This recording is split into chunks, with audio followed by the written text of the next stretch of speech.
میری بڑی بہن کو امی جان چیک کروانے کے لیے ہسپتال لے گئیں۔ چیک کروانے کے بعد ہم ہسپتال کے باہر کھڑے کسی آٹو کا انتظار کر رہے تھے کہ ہماری نظر ایک رکشے پر پڑی جس کے اندر ایک عورت بیٹھی ہوئی تھی۔ میں اسے دیکھ کر حیران ہو گئی تھی۔ میں نے آج تک کسی عورت کو رکشہ چلاتے ہوئے نہیں دیکھا تھا، وہ بھی لاہور جیسے گنجان آباد شہر میں۔ یہ دیکھ کر میں حیران بھی ہوئی تھی۔ میں نے اماں سے کہا کہ اماں یہ تو اور اچھا ہو گیا، ایک خاتون مجھے رکشے والی نظر آئی ہے، ہم اس کے پاس چلتے ہیں، جا کر اس کے رکشے میں بیٹھتے ہیں، وہ ہمیں گھر پہنچا دے گی۔ اماں بولیں کہ ہاں یہ تو بہت اچھی بات ہے، ویسے بھی ابھی مغرب کا وقت ہے، ہم اس کے پاس بیٹھیں گے تو ہمیں کوئی زیادہ پریشانی نہیں ہوگی، عورت ہی عورت کا خیال رکھتی ہے۔ یہ کہہ کر ہم لوگ اس کی طرف بڑھے پر اس نے رکشہ گھما کر آگے کر دیا۔ ہمیں لگا کہ جیسے وہ اس رش سے تنگ ہو، لیکن جیسے ہی ہم اس کے پاس پہنچے اس نے اکھڑی ہوئی نظر سے ہمیں دیکھا۔ میں عورت کو سواری پر نہیں بٹھاتی، اس نے بڑے ہی صاف اور سخت لہجے میں کہا تھا۔ یہ سن کر مجھے بڑی حیرت ہوئی تھی، کیوں بھئی تم خود ایک عورت ہو، تم کیوں عورت کو اپنے رکشے پر نہیں بٹھاتی؟ میں نے اسی کے لہجے میں پوچھا تھا۔ میرا رکشہ ہے، میری مرضی، تمہیں اس سے کوئی مسئلہ ہے کیا؟ تم جا کر کسی مرد کے رکشے میں بیٹھ جاؤ، ویسے بھی عورت کی حفاظت ایک مرد ہی کر سکتا ہے۔ میں اس کی یہ بات اور منطق سن کر بہت حیران ہو گئی تھی، پر اب تو مجھے اسی رکشے میں بیٹھنا تھا۔ میں نے کہا بی بی میری بہن کو سخت بیماری ہے، اسی وجہ سے ہم کسی دوسرے رکشے میں بیٹھنا نہیں چاہتے۔ میں نے تم کو دیکھا تو تمہارے پاس آ گئی، پر تم تو کوئی بہت ہی بے حس اور جاہل لگتی ہو۔ خدا کی بندی، تمہارے سامنے ایک 60 سالہ بزرگ عورت اور دوسری 30-35 سالہ جوان لڑکی کھڑی ہے اور تم ان کو باتیں سنا رہی ہو۔ دیکھو تو صحیح، یہاں پر تمہیں کوئی اور رکشہ نظر آ رہا ہے؟ باقی سب ٹیکسی والے ہیں، ہم بند ٹیکسی میں بیٹھنا نہیں چاہتے، ٹیکسی والوں پر بھروسہ نہیں ہے، تم کو عورت سمجھ کر کہہ رہے ہیں، تم کچھ تو خیال کرو، بھرم رکھ لو ہماری اس بات کا۔ اتنی ساری باتیں سن کر اس کے چہرے کے تاثرات بدل گئے۔ اس نے بے دلی سے کہا چلو بیٹھ جاؤ، لیکن ہاں رکشے میں کچھ ہو تو گلا شکوہ مت کرنا مجھ سے، یہ باتیں میرے کو پسند نہیں ہیں۔ اس نے عجیب سے لہجے میں کہا جیسے وہ کوئی بھارت سے آئی عورت ہو، لگ تو وہ پاکستانی ہی رہی تھی۔ ہم لوگ اس کے رکشے میں بیٹھ گئے۔ اس کے رکشے میں کوئی شیشہ وغیرہ بھی نہیں تھا کہ میں اسے دیکھ سکتی یا اس کے چہرے پر نظر ڈالتی۔ اس کے رکشے میں کسی قسم کا شیشہ موجود نہیں تھا۔ میں نے اس کے چہرے کو بغور دیکھنا شروع کر دیا۔ اس کی چہرے کی ایک طرف نظر آ رہا تھا، جبکہ اس کے کپڑے سفید رنگ کے تھے۔ اس نے اوپر بھی کافی موٹی اونی شال رکھی ہوئی تھی، جبکہ اس وقت گرمی کا موسم تھا۔ اتنی زیادہ گرمی تھی کہ انسان کو عام کپڑے بھی بڑے بھاری محسوس ہوتے تھے، پر اس نے نہ جانے اتنی بھاری چادر کیوں اوڑھ رکھی تھی۔ خیر میں نے اس سے اور کوئی بات نہیں کی، بس میں اسے بغور دیکھتی رہی۔ لیکن ہمیں سفر کرتے ہوئے 10 سے زیادہ منٹ گزر چکے تھے۔ 3 عورتیں جہاں بیٹھی ہوں اور بات نہ ہو، یہ کیسے ممکن ہے؟ میں نے بھی اس سے سوال جواب شروع کر دیے۔ آپ کہاں رہتی ہو؟ بی بی تم زیادہ سوال مت کرو، میں تمہارے ہی محلے میں رہتی ہوں، میں جانتی ہوں تم سب کو۔ اس کی بات سن کر میں اپنی جگہ سے اچھل پڑی۔ تم ہمیں جانتی ہو، لیکن وہ کیسے؟ بی بی تم کیا خاموش ہو کر نہیں بیٹھ سکتی؟ میں نے تمہیں اس لیے تو نہیں بٹھایا کہ تم بار بار مجھ سے سوال جواب کرو، خاموش ہو کر بیٹھو۔ اس نے غصے سے کہا تھا۔ میں اس سے کیا بات کرتی، وہ تو بات کرنے کے موڈ میں ہی نہیں لگ رہی تھی۔ اچانک اس نے رکشہ ایک ویران راستے پر ڈال دیا۔ یہ کیا کر رہی ہو؟ تمہیں نہیں پتا کہ ہمارا محلہ کہاں ہے؟ لگتا ہے کہ تم کسی غلط فہمی میں ہو۔ غلط فہمی میں نہیں ہوں بی بی، مجھے پتا ہے تم اقبال ٹاؤن کے محلے میں رہتی ہو، اس لیے چپ کر کے بیٹھو، مجھے فی الحال کسی سے کھجوریں لینی ہیں۔ میں ذرا آگے جاؤں گی تو وہ بندہ مجھے باہر ہی پکڑا دے گا، خالص کھجور لیتی ہوں میں صرف۔ یہ کہہ کر اس نے رکشہ ایک گھر کے آگے روک دیا، ہارن دیا اور بس ایک آدمی گھر سے باہر نکل کر آیا۔ اس کے ہاتھ میں ایک کالے رنگ کا شاپر تھا۔ یہ کیا ہے؟ میں نے پھر سے اسے پوچھ دیا۔ یہ کھجور ہے، تمہیں سمجھ نہیں آتی؟ اس نے یہ کہہ کر رکشے کی آگے والی جگہ پر وہ کھجور کی تھیلی رکھ دی تھی، پر مجھے نہ جانے کیوں معاملہ کچھ گڑبڑ لگ رہا تھا۔ اچھا ٹھیک ہے بھائی، تم ہمیں ہمارے گھر پہنچا دو بس۔ ہاں ہاں گھر ہی لے کر جا رہی ہوں، میں کون سا تمہیں دریا میں پھینک دوں گی۔ یہ کہہ کر اس نے رکشے کی سپیڈ تیز کر دی تھی۔ اب وہ تیزی سے سڑک پر اپنا رکشہ دوڑا رہی تھی۔ میں اسے دیکھ کر حیران تھی کہ یہ کس قسم کی عورت ہے، اسے ذرا بھی ڈر نہیں لگتا تھا۔ اس کے بال مردانہ طرز میں کٹے ہوئے تھے اور اس نے خود کو مکمل طور پر ڈھانپ رکھا تھا، پر پھر بھی وہ تھی تو ایک عورت ہی، خود کو جتنا بھی بچاتی معاشرے کی غلیظ نظر سے نہیں بچ سکتی تھی۔ میں اس کے بھلے کے لیے اس سے کچھ باتیں کرنا چاہتی تھی، پر وہ کوئی بات سننے کے موڈ میں نہیں تھی، اسی لیے میں خاموش ہو کر بیٹھی رہی۔ اتنے میں ہمارا گھر آ گیا۔ رکشے سے اترنے سے پہلے میں نے اس سے کہا، تمہارا نام کیا ہے؟ بختو نام ہے میرا، اب تم اترو گی یا پھر میں تمہیں خود اتاروں؟ ہاں ہاں اتر جاتی ہوں، یہ کھجور تو دے دو، میں نے اسے چھیڑتے ہوئے کہا تھا۔ تمہیں کیا لگتا ہے میرے ماتھے پر پاگل لکھا ہے؟ یہ کھجوریں صرف میں نے مردوں کے لیے رکھی ہیں، یہ صرف مرد ہی کھا سکتے ہیں، اسی لیے تمہیں کہا تھا کہ تم میرے رکشے میں مت بیٹھو، جانتی تھی کہ تم سوال جواب کرو گی۔ آج کل لوگوں کو کہانیاں چھاپنے کا اور انٹرنیٹ پر ہر چیز وائرل کرنے کا بھی شوق چڑھا رہتا ہے۔ لوگ ایسے ہی کرتے ہیں، کسی کی بات سنے بغیر اس کو کہیں نہ کہیں چھاپ دیتے ہیں، اور پھر وہ بندہ بیچارہ اپنی قسمت کو کوستا رہتا ہے۔ میں یہ سن کر ہنس پڑی۔ میں نے کہا، ارے بی بی، ایسی کوئی بات نہیں ہے، تم خود کو سمجھتی کیا ہو؟ تم مجھے ایک دلچسپ عورت لگی، میں تمہاری مدد کرنا چاہتی تھی، پر تمہاری ناک تو ماتھے پر رکھی ہے، میں تم سے کیا کہوں؟ وہ عورت چڑھ کر بولی، ہاں ماتھے پر رکھی ہے، اسی لیے میں کسی سے بات نہیں کرتی اور تم جیسی عورتوں سے بالکل نہیں۔ اب چلی جاؤ اس سے پہلے کہ میرا میٹر شارٹ ہو جائے۔ اس نے یہ کہہ کر میرے ہاتھ سے کرایہ تقریباً چھینا اور اپنا رکشہ موڑ کر وہاں سے چلی گئی۔ مجھے اس کا یہ انداز بہت ہی زیادہ برا لگا تھا، اسی لیے میں اپنی اماں سے اس کے بارے میں باتیں کرتی۔ گھر کے دروازے سے اندر داخل ہوئی تو ہماری کرایہ دار نے بھی اس عورت کو جاتے دیکھ لیا تھا۔ کہنے لگی کہ کیا تم لوگ بختوں کے رکشے میں گئے تھے؟ میں نے کہا ہاں، پاگل سی عورت ہے، پہلی بار رکشہ چلاتے کسی عورت کو دیکھا ہے، کیا آپ بھی اسے جانتی ہیں؟ بولی کہ ہاں، میں تو اسے کب سے جانتی ہوں، بلکہ میں تو تم لوگوں کی اس کی کہانی سنانے آ رہی تھی۔ میں نے کہا، اس کی بھی کوئی کہانی ہے کیا؟ وہ تو چلتی پھرتی بدتمیزی کی دکان ہے۔ بولی کہ تم چلو اوپر، میں تمہیں ساری بات تفصیل میں بتاؤں گی، بلکہ مجھے تو تم سے کچھ ضروری بات بھی کرنی تھی جس پر ہم سب محلے والوں کو کوئی نہ کوئی ایکشن لینا پڑے گا۔ وہ بڑی فکر مند لگ رہی تھی، اوپر آئی، ہم سے بیٹھ کر بات چیت کرنے لگی۔ بولی کہ دیکھو بھائی، میں اس لڑکی کو تقریباً 2-3 مہینے سے جانتی ہوں۔ پہلے تو یہ کسی اور محلے میں رہتی تھی، اچانک ہمارے محلے میں آ کر رہنے لگ گئی ہے۔ اس کا نام بختو ہے، یہ پورا دن رکشہ چلاتی ہے۔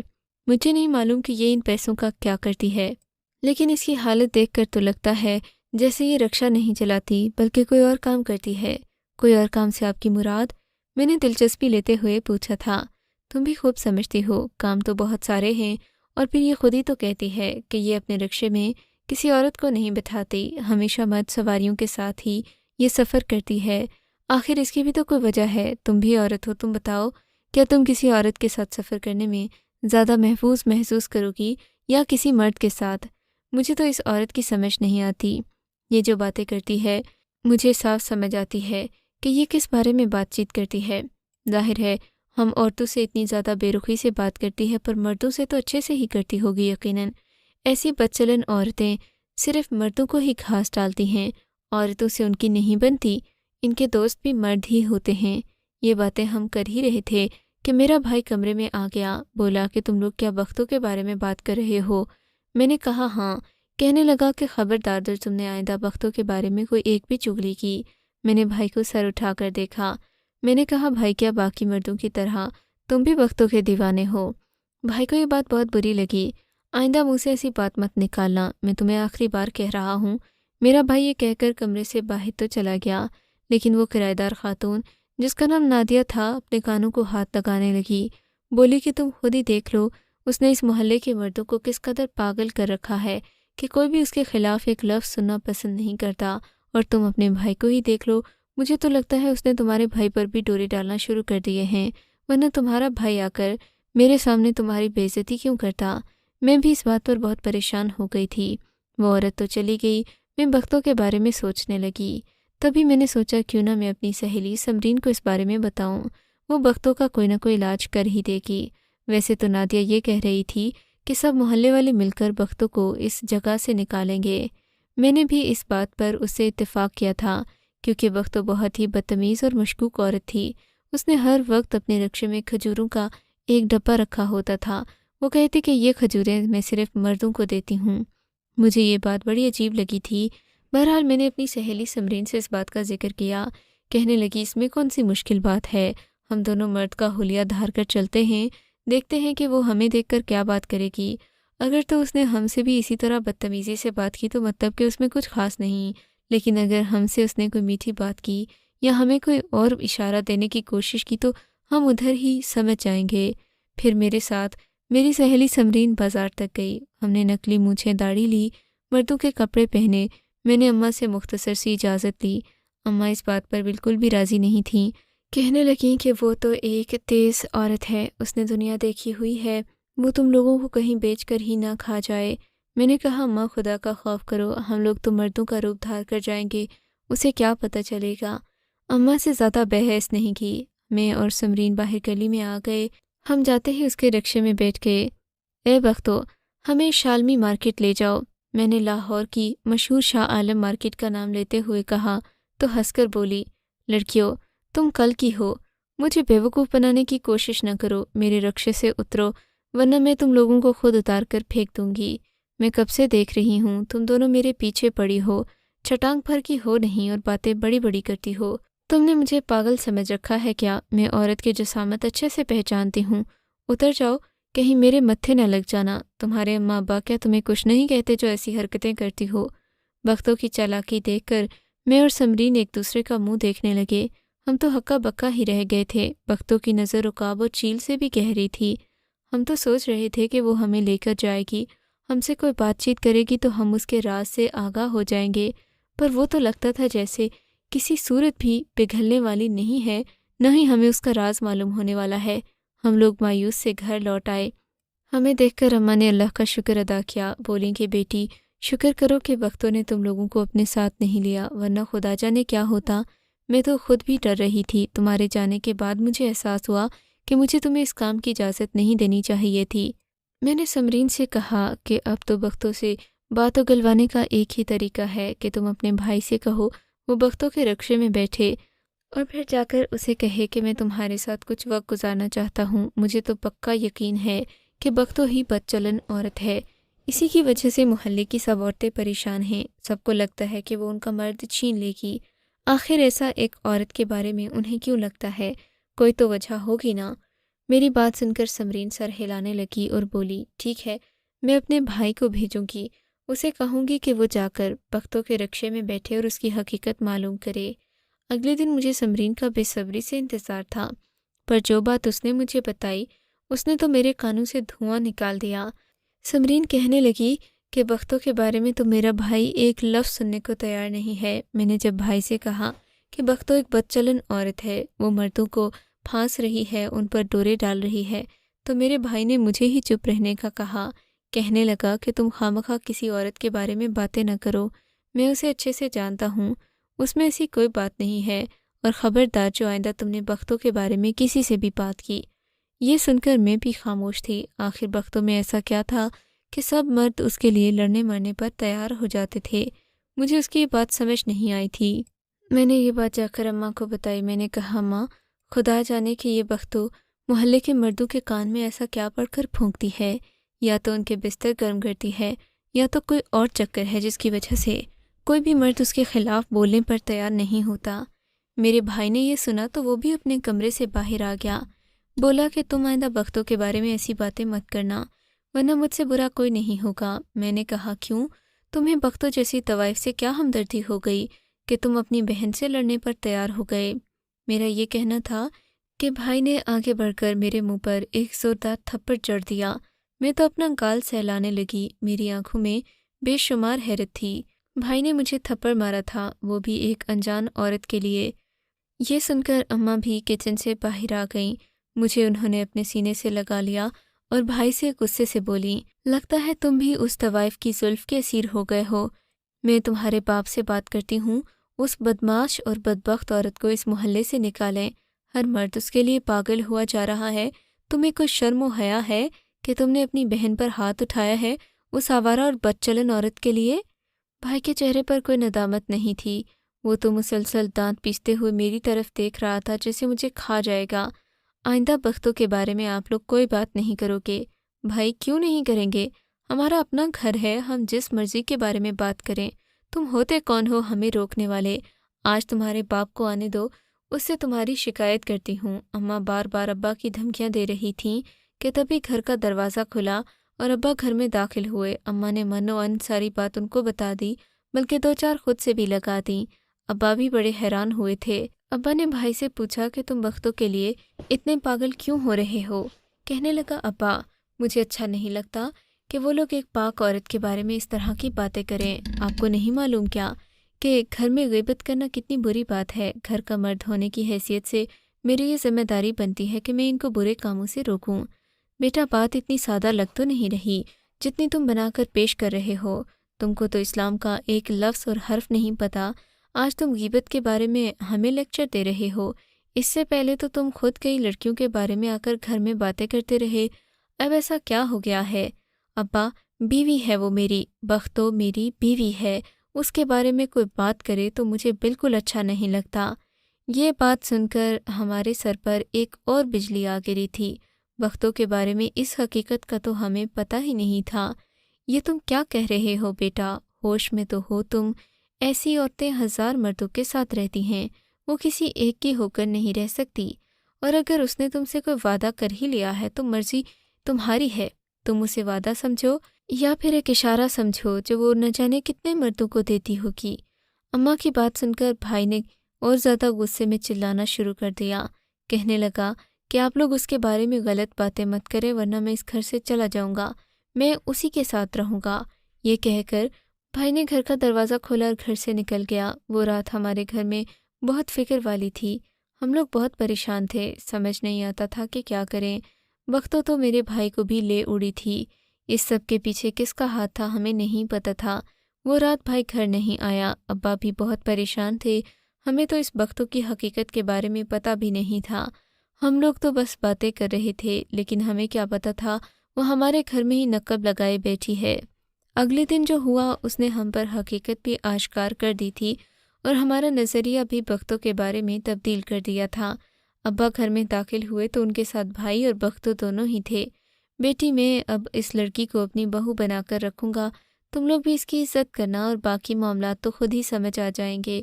ابا نے بختوں کو گھر کے اندر لاتے ہوئے کہا تھا۔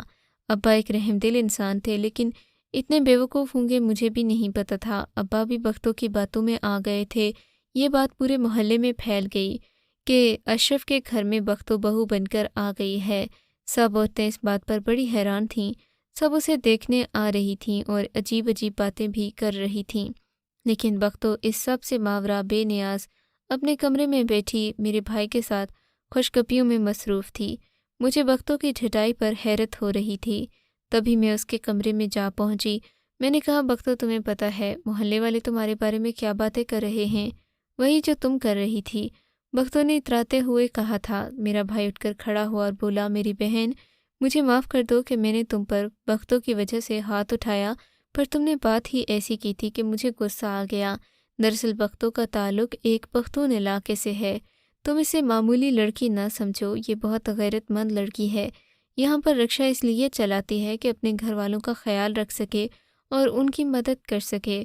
میں بختوں سے متاثر بھی اسی وجہ سے ہوا تھا۔ بختوں نے ایک بار میری مدد لینے سے انکار کیا، مجھے اس کی بہادری اور جرأت سے محبت ہو گئی، تبھی سے میں اس کے ساتھ رہتا تھا۔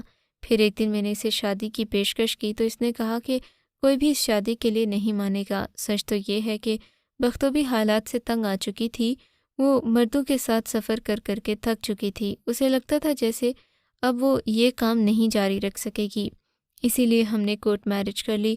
بختوں کے ماں باپ تو اس کی شادی کرنے میں دیر کر رہے تھے، اور وہ جس سے کرنا چاہتے تھے اس کی شادی، وہ بھی بس ایسا ہی تھا کہ اسے مارتا پیٹتا اور جوا کا پیسہ اسی سے مانگتا۔ بس اسی لیے میں نے بختوں کو سہارا بھی دیا اور اس کی بہادری سے متاثر ہو کر اس سے شادی کر لی۔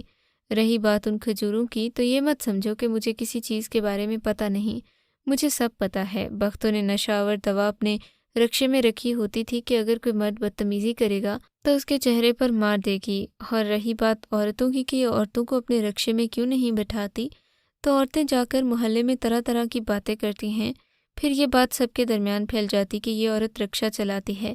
یہ بات صرف مجھے پتہ تھی اور سمرین کے بھائی کو، وہ میرا دوست ہے، سمرین کا بھائی بھی جانتا ہے کہ میں بختوں کے ساتھ نکاح کر چکا ہوں، سو وہ بھی اس کو اپنی بھابھی مانتا ہے، لیکن اب سے بختوں رکشا نہیں چلائے گی بلکہ گھر میں بیٹھے گی کیونکہ بختوں نے اپنے حصے کی محنت کر لی ہے۔ میں بھائی کی بات سن کر پریشان بھی تھی، شرمندہ بھی، اور نظر اٹھائے بغیر ہی اپنے کمرے میں آ گئی۔ سوچنے لگی کہ واقعی عورت ہی عورت کی دشمن بن جاتی ہے۔ کاش کہ میں یہ ساری باتیں کہنے سے پہلے ایک بار سوچ لیتی تو مجھے پچھتانا نہ پڑتا۔